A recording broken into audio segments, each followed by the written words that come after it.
There's nothing easy about forgiveness. It's why it's so important, and it's why it's so difficult to master.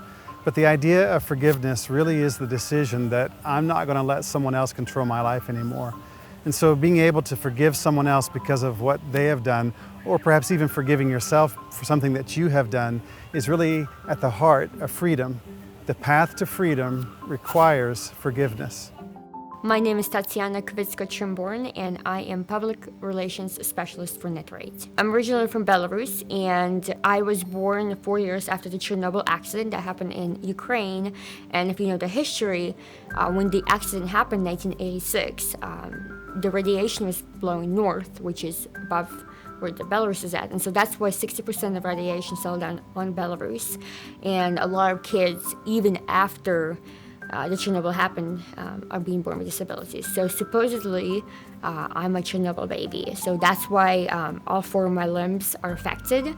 And simply, I'm just missing limbs. That's the main thing.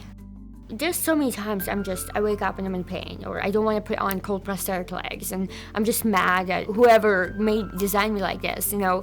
But I look at my life. I have a job. I have a job that I'm able to pay bills with. I have a husband now. I have a child in a way. I have people who truly adore me for who I am. And even though I get mad occasionally, I just have to remember that there's somebody who has less than me every single time.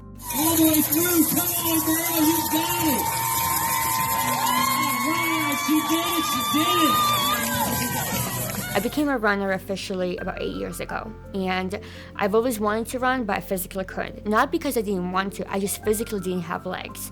And here I am, somebody believes in me, gives me those legs, and here I am running for the first time, and I feel like I was flying. And technically I am flying, I have no feet, right? Little things like that remind me that, you know, yes, my life is not the easiest for people, because I think people, when they see me, they're often like, oh, you poor thing. I'm like, really? Come on. Like, I am living the most normal life anyone could live.